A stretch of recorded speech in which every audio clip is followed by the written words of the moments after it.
Chegou a proposta, o América do México enviou uma proposta oficial por Rafael Veiga e a gente vai explicar aqui todos os detalhes para vocês. E é um formato meio perigoso que o Palmeiras tem que tomar cuidado, mas oficialmente tem uma proposta por Rafael Veiga. E também mudança na arbitragem, nos árbitros, né? Nos árbitros e na arbitragem, CBF aí anunciou uma mudança. Vamos trazer também para vocês. Será que isso vai melhorar a qualidade do nosso futebol brasileiro? Será que a gente vai parar de ter o tanto de erro que teve em relação ao ano passado? E também tem jogador do Palmeiras, importante inclusive, fora da estreia do Brasileirão. Vamos atualizar vocês como o Palmeiras vai para esse jogo também contra o Galo. Vamos trocar uma ideia sobre essas três notícias? Chega mais se você já conhece o nosso trabalho, deixa aquele like esperto por gentileza, checa se o sininho tá ativado aí no canal, dá aquele like, já comenta, ó, avante palestra, tô aqui, vamos junto. Deixa seu comentário, você que não nos conhece, muito prazer, eu sou Bruno Ramos, esse cara do meu lado aqui é o Erlan Dias e quase todo santo dia tem vídeo, resenha, entretenimento feito de maneira muito leve para falar de futebol, que é assim que tem que ser. E cara, fica até o final do vídeo se você não nos conhece, aí sim, se você curtir, você deixa o seu like e se inscreve no canal, você que não conhece a gente ainda, mas fica até o final, aí sim você vê se você gosta, você deixa o seu like e se inscreve, fechado? Vamos falar aqui da nossa primeira notícia, do nosso primeiro assunto, que é o Felipe Anderson. Felipe Anderson tá fora da estreia do Brasileirão. Não é lesão, tá? Não é lesão, mas ele tá fora, é um alerta. Felipe Anderson sentiu um incômodo no joelho no treino dessa terça, ele fez exame, não deu lesão, mas o clube tirou ele da viagem aí por precaução. Então ele não vai para a Arena MRV e tá fora da estreia contra o Atlético Mineiro nessa quarta-feira, 7 da noite, inclusive não perde aí a nota, tá?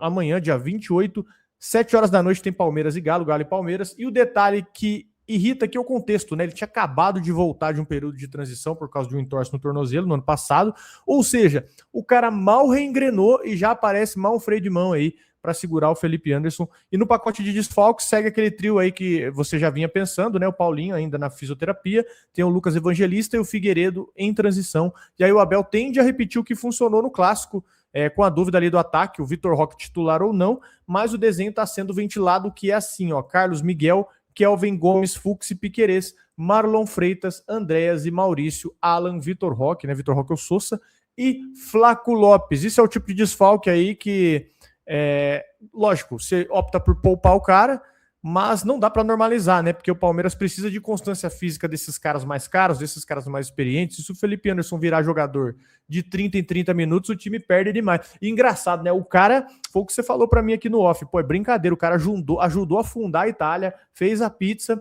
né? Fez um monte de coisa, algumas aqui eu não posso citar que você falou. O cara, enfim, 151 jogos seguidos na Lazio, meu irmão. Aqui, pô, dá 2 jogos, o cara sente alguma coisa. Cada 2 jogos ele sente alguma coisa. Tem que entender o formato da bola, adaptar o português. Tá difícil, hein? Andou de lambreta na Toscana, nadou até a Ilha de Malta, voltou, tudo no nada e não lesionou. Chegou no Brasil um pouquinho, já... é impressionante, né, cara? E é uma pena, porque, inclusive, cheguei até a comentar, né, antes do outro jogo, falei, vamos ver se ele engrena agora. Ele entrou até bem contra o São Paulo, deu chapéu, ajudou ali, já naquele momento que o jogo já estava um pouquinho mais morto também. E não consegue, a gente fica na dúvida muito a questão do calendário, porque eu estava até reparando no Campeonato Francês agora, acompanhando o Hendrick, por exemplo, né? Ele jogou até agora uma vez por semana, assim, foi tipo um domingo, depois um sábado, aí teve um intervalo assim absurdo, né? Até o final da temporada, eu acho que se ele fizer 30 jogos é muito, né? Aqui no Brasil, sabe que dependendo aí, você faz 30 jogos em 3 ou até mesmo 2 meses quando pega aquela toada de Libertadores, Copa do Brasil, brasileira, assim. Então, essa sequência aqui prejudica muito, só que o cara realmente precisa dar... É foda porque, assim, o Felipe Anderson é um cara tranquilo, né? A gente não vê ele em rolê nada, né? Cara tranquilo ali, casado, bem de boa. O Palmeiras tem estrutura, então a gente não sabe realmente o que acontece, se é mais azar do cara mesmo. Porque o cara, se cuidar, ele se cuida, né, cara? Mas realmente dá a impressão que a gente teve alguns jogadores assim, né? Acho que o Ramires é um exemplo recente aí.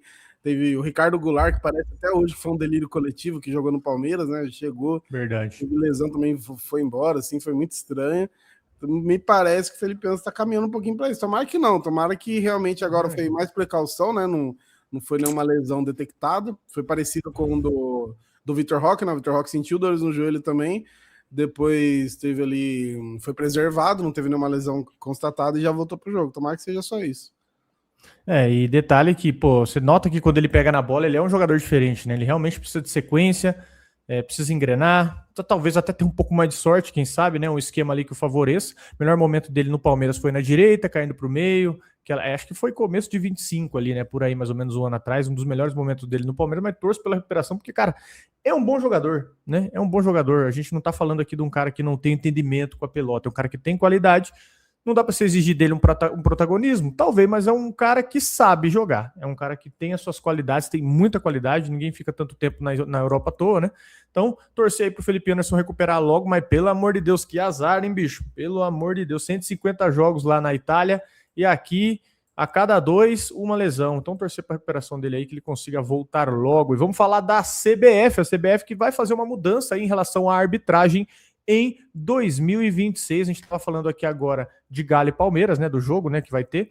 E, rapaziada, um recado rápido para vocês aqui antes da gente entrar para falar da CBF, que é o seguinte, ó, vida adulta é igual jogo fora. Você piscou, você tomou pressão.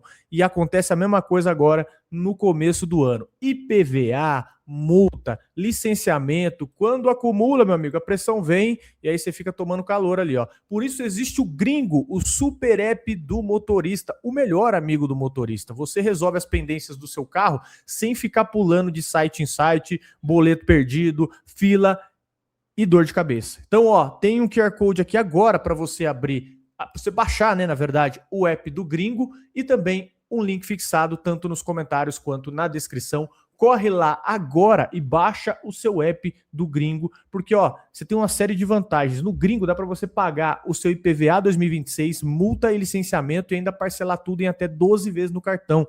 Isso mesmo, ó, IPVA, que IPVA agora vem pesado, né? Eu troquei de carro, inclusive, vou parcelar meu IPVA, porque não tem jeito. Veio uma paulada aqui que eu até assustei, eu te juro para você. Multa, licenciamento e tudo em 12 vezes no cartão. Então você baixa agora o app do Gringo, você pode parcelar tudo em 12 vezes no cartão. E não é só pagar, viu? O app também te ajuda aí com o CRLV digital e o monitoramento aí da sua documentação, CNH, direto pelo celular. Então não marca bobeira, baixa agora o app do Gringo, QR Code na sua tela, link fixado na descrição ou nos comentários. Desce lá agora, baixa o seu app e lembre-se, cara, regulariza todas as suas questões, todos os seus documentos, IPVA 2026, multa, licenciamento, tudo em 12 vezes.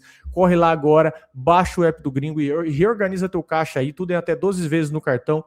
E regulariza teu caixa porque começo de ano é pegado, é sofrido, então dá uma respirada aí que você também merece. Fechado? Vamos falar da CBF, que profissionaliza os árbitros em 2026. Salário, bônus e ranking secreto aí da CBF, né? Esse ranking secreto aí para quem ajudar mais o Flamengo, eu acho. Agora, a notícia que mexe aí com o campeonato inteiro. CBF anunciou um programa de profissionalização da arbitragem aí já em 2026, com um contrato de 1 ano para 20 árbitros, 40 assistentes e 12 VAR, 72 pessoas no total, para cobrir 380 partidas da Série A. E aqui vem os detalhes da coisa. Ó. Esse contrato ele começa a engrenar com assinaturas em fevereiro e início do programa em 1º de março. Eles vão ser contratados como PJ, sem dedicação exclusiva, mas com prioridade. Por que você riu aí? Você falou PJ, eu vi que você deu uma risada sincera. Não. Além do que, eles já ganham por jogo. Eles vão ter salário fixo e também vão ter bônus por desempenho. Média de vencimento do grupo ali em torno de 13 mil reais por mês, é isso que um árbitro deve ganhar. E o grupo de árbitros com valores acima de 30 mil reais fixos. Então, retorno aqui para vocês. Ó. O grupo média de vencimentos em torno de 13 mil e o grupo de árbitros com valores acima de 30 mil reais. Acho que tá bom, né? A CBF fala em investimentos, por mim, jogador ganhava isso, viu? A CBF fala em investimento de 195 milhões de reais no biênio 2026, 2027 ali na arbitragem, e vem o pacote moderno, né? Treino monitorado por smartwatch, apoio de nutricionista, psicólogo, físio, tem as imersões mensais ali, tem até aquela refcam, sabe? Aquela câmera no corpo do árbitro que parece muito na Premier League, tem agora no Paulistão. Também citaram ali o VAR semiautomático, mas ainda não tem data cravada para isso. O bastidor aqui é simples. Isso nasce daquela pressão velha, né? Tem muito clube que enche o saco e com razão, erro em toda rodada, gritaria geral, e a CBF está tentando criar um modelo com rotina, cobrança e estabilidade. É um avanço, sim, mas tem aquela pegadinha, o ranking não público, né? E a avaliação interna ali sem a transparência para o público saber, é pedir para virar aquela panelinha com crachá, né? Se você quer moralizar, se você quer até padronizar o critério, você tem que explicar esse critério de ranqueamento dos juízes. Senão, fica meio estranho, mas eu concordo que já foi um baita de um avanço. Inclusive, estou surpreso com o Samir Chaldin, hein? O homem está trabalhando.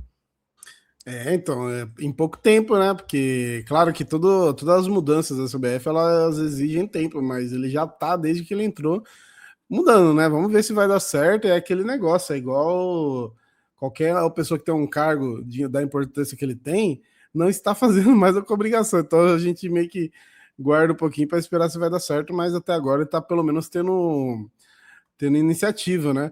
Agora, tava até vendo aqui que o Campeonato Cearense fez uma parada que eu acho que eles poderiam inserir aí, que é o lance da entrevista, né? Só que assim, eu fui até procurar aqui a notícia, a primeira coletiva da arbitragem no Cearense tem polêmica que dura 3 minutos. Então você imagina, o Ramon Abate-Abel, depois daquele jogo lá do Palmeiras e São Paulo, dando entrevista, como não seria, né?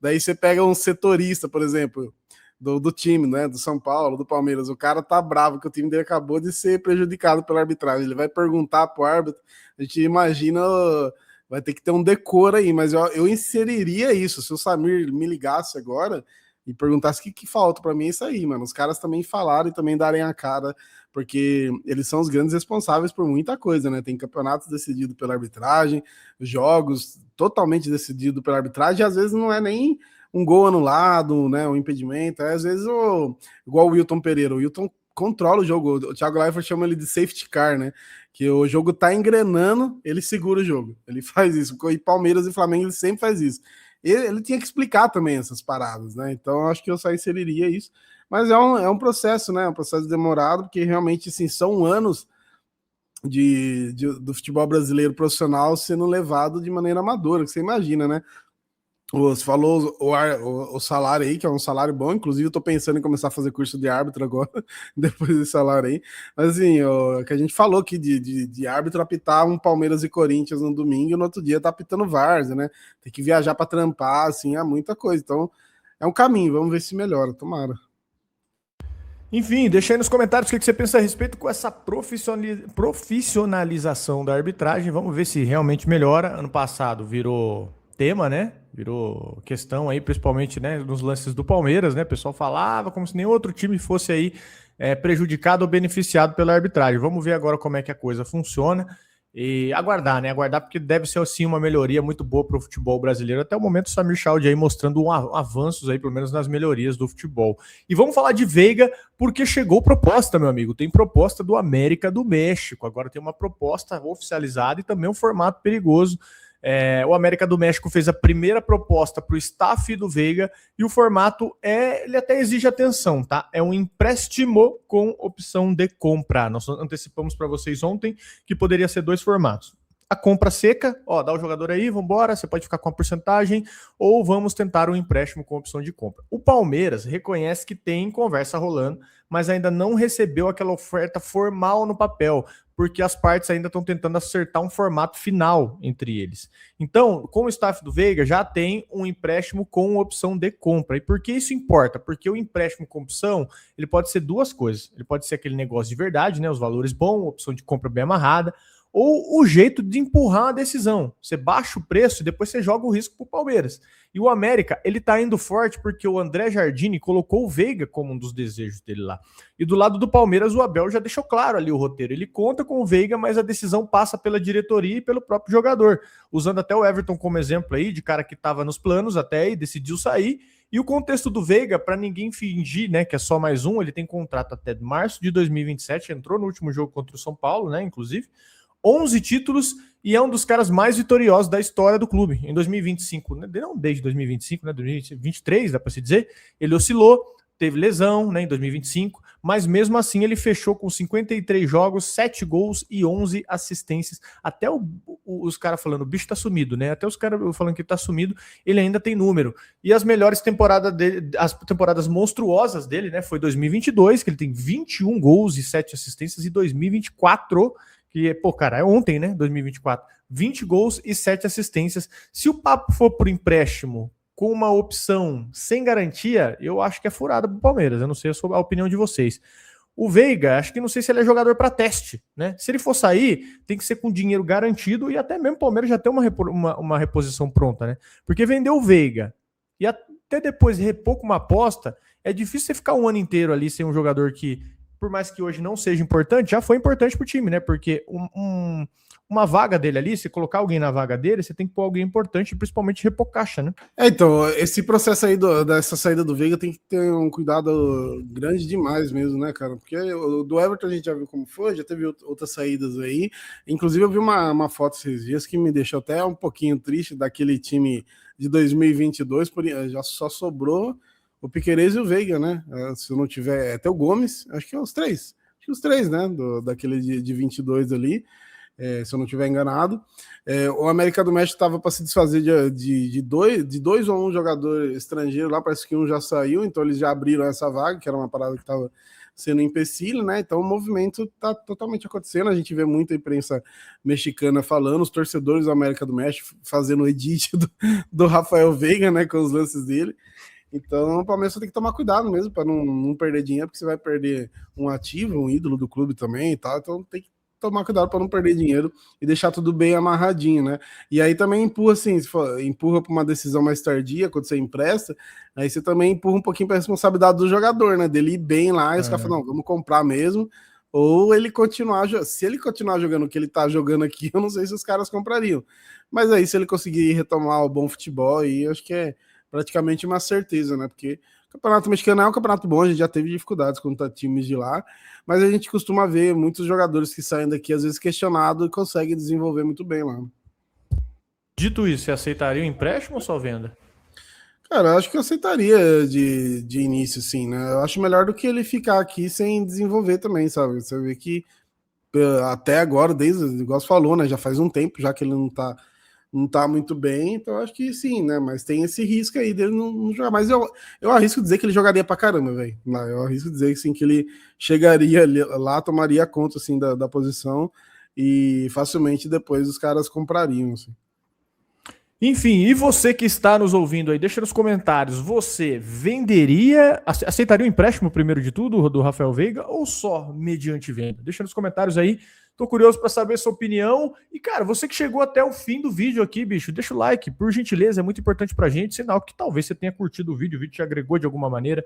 Deixa o like, é muito importante pra gente também que você faça isso. Se você não nos conhece, você gostou? Se você gostou, agora sim você se inscreve e dá o seu like aí. Fechado, meu amigo? Ó, muitas informações para vocês. Trouxemos aqui o Felipe Anderson fora. Mudanças na arbitragem da CBF, pelo menos uma profissionalização, um princípio de profissionalização. E Rafael Veiga, a primeira proposta, né? De saída ainda não, mas a primeira proposta chegou por Rafael Veiga. Diz aí o que você faria já. Aproveita o fim dos comentários aí, deixa aí. Valeu, um abração para vocês, tamo junto e até o próximo vídeo.